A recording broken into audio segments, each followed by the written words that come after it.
Tere aiandushuvilised! Ligi juba kuu aega tagasi panime me koos kasvama mõned daaliad ja gladioolid. Ja nende ettekasvatuse mõte oli just see, et kuna meie suved ei ole sageli liiga pikad ja ka liiga soojad, et me saaksime siis piisavalt seda õiteilu nautida, on need siis mõistlik ette kasvatada kas siis toas või soojas kasvuhoones. Ja nagu näha, siis minu gladioolid ja ka daaliad on päris kenasti kosunud. Ja nüüd on ka see hetk käes, kus õnneks on ilm piisavalt soe, et ma saan nad avamaale välja istutada. Eks see ilm on olnud heitlik ja temperatuuri jälgides kindlasti tuleks jälgida ka öiseid temperatuure ja seda, kas ka muld ise on üles soenenud. Meil siin kõrval asuvas pargis on toomingas praegu täis õies. Ja kui jälgida natukene sellist nagu vanarahva tarkust, siis praegu võib ka külmakaartlikud daaliad juba maha pista. Kui võib ka kartuli maha panna, siis saavad ka teised kultuurid juba hästi hakkama. Siiski on mul valmis varutud ka katteloor, et kui peaks ikkagi midagi ootamatut olema, siis need mõned taimed, need saan ma kerge vaevaga kinni katta. Ja olgugi, et enam istutan nad maha, siis ma olen neid juba ka paaril päeval kasvuhoonest välja toonud lihtsalt päevaks, et nad saaksid siis harjuda selle päikese ja tuulega ka. Ehk et siis neil ei ole mingit põhjust ära sooluvuda, kui ma nüüd mulda panen. Ja samamoodi me tegelikult harjutame ka oma tomatitaimi ja muid istikuid, enne kui me nad päris välja toome. Suvelillede kasvatamiseks, jah, üks võimalus on muidugi neid peenras kasvatada, aga kui sulle meeldib kasvatada oma suvelilli kas amplis või terrassipotis, siis kindlasti võiks mõelda ka, millisesse mulda või substraati neid istutada. Ja Horticom on teinud ka koduaednikule kättesaadavaks profikvaliteediga istutusmullad.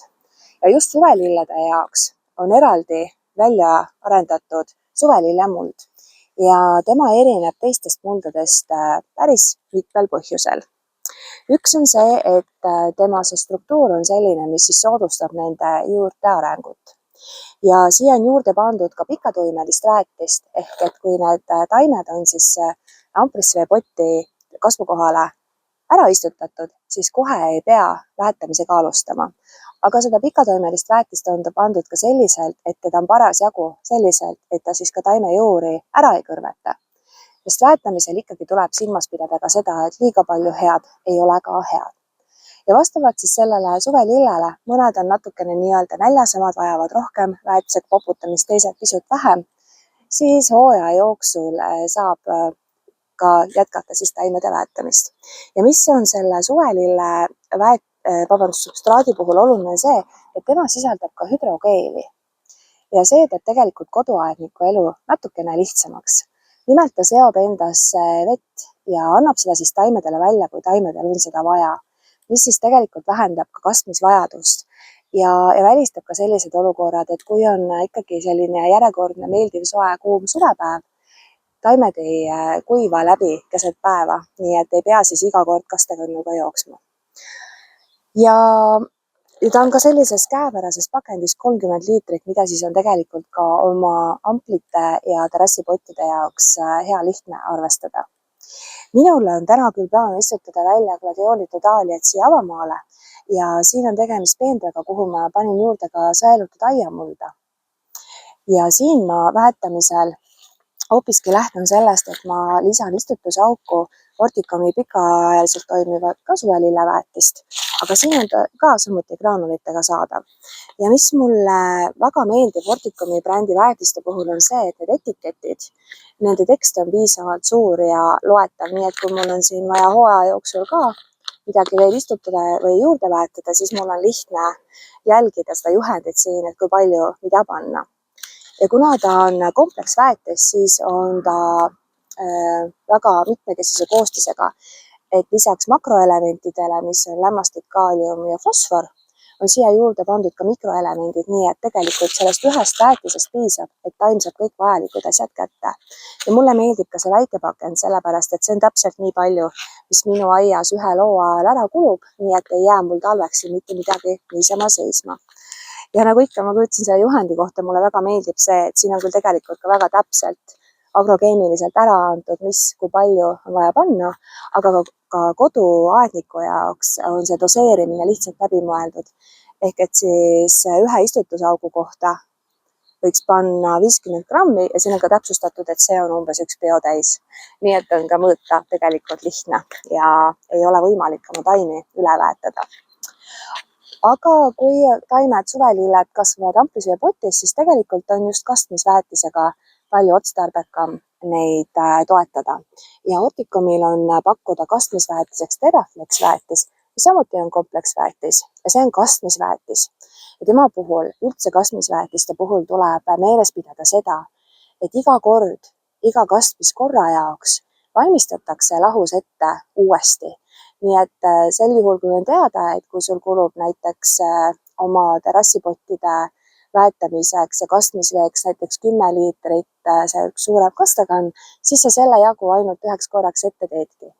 Pikalt ei ole mõtet kastmisväetisi valmis segada, sellepärast et siin on mitmed toitained, kes kipuvad kergelt ära lenduma, nagu näiteks lämmastik. Ja sel juhul, kui ta on pikemalt ette valmistatud, siis see väetamine lihtsalt ei ole enam nii tõhus. Ja see on samamoodi väga lihtsas, mõnusas taassulatavas pakendis, nii et iga kord on siit tegelikult lihtne võtta täpselt nii palju, kui vaja on. Nii, aga siis ikkagi nende gladioliate ja daaliate juurde. Ma tulin varem ka õue ja tegelikult, mis ma kõigepealt tegin, on see, et ma jaotasin nad siia väikse peende peale ära, kuhu ma tahan istutada ja jälgisin ka siis neid juhendeid, mis siin pakendi peal on, et kui tühedalt neid istutada.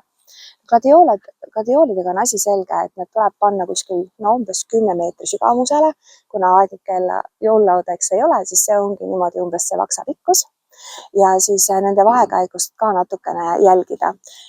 Ja vahekäigusel jälgida ka seda, et kuidas me hiljem plaanime neid toestada. Et minul on siin ühed sellised toestused, mis toestab igat taime eraldi, aga hiljem siis, mis ma siia ettepoole panen kasvama, ma siis panen lihtsalt paelaga. Toestan siis erinevate keppide vahel. Aga daaliatega on asi natukene huvitavam. Nemad vajavad kasvuks natukene rohkem ruumi. Ja nende paigutamisel tuleb silmas pidada ka seda, kui kõrgeks see sort parasjagu lubab kasvamist. Et siia tahapoole olen ma pannud kõrgema sordi ja siia ettepoole siis madalama sordi, et nad siis teineteist ei hakkaks varjutama, kui nad on oma suuruse kätte saanud. Ja see kõrgem sort, mis on üsna tublisti üle meetri kõrge, temal ka siis pean jälgima, et kas ta siis hiljem vajab toestamist. Ja nende vahekauguseks võiks samuti arvestada kuskil 30–60 sentimeetrit. Ma usun, et kõrgekasvulistel sortidel pool meetrit vahet on täiesti piisav.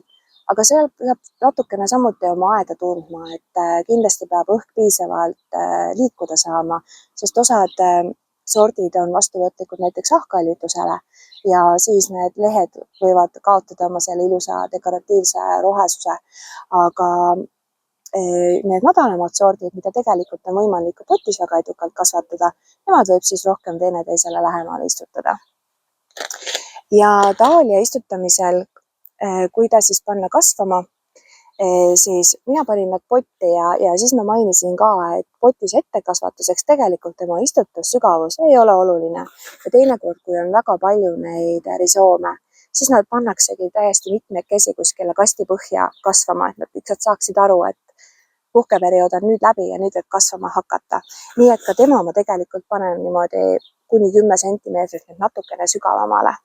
Et kui praegu ka siin kastmisega on näha, et see veejuga on seda mulda natuke laiali paisanud, siis ka siin avamaal, et kui peaks tulema paduvihm, et ta ei lükkaks siis risoomi pealt seda mulda ära. Ja kui nüüd ta siit välja võtta ja kui ta peaks pudisema ja see muld ära tulema, siis sellepärast pole vaja muretseda. Aga samas teistpidi ka ei pea seda mulda juurikate ümber eemaldama, vaid ta lihtsalt õigele sügavusel istutusauku panna. Ja kuna ta on täiesti aktiivses kasvuhoos, siis kindlasti ka kaste. Daaliad üldjuhul ei ole mulla suhtes väga tundlikud, aga läbikuivamine neile väga ei meeldi. Aga samas jällegi oleks hea, kui see muld laseks vett hästi läbi, et ei jääks seisvat vett, sest teistpidi võib ta hakata hoopis neid risoome mädandama. Ja sama lugu on ka gladioolidega. Ja kui ma panen neile juurde ka seda pikaajaliselt toimivat suvelilleväetist, siis ma usun, et nad peaksid päris kenasti oma kasvuhoo sisse saama ja sügisel mind õitega rõõmustama. Ma loodan, et sa said siit natukene julgustust ja mõtteid juurde, kuidas klaaliade ja gladioolidega toimetada. Mina jään siin veel istutust lõpetama, aga kui see oli sulle kasulik, siis ole hea, tule ka selle kanali tellijaks ja jäta siia alla ka like. Toredat aiandamist!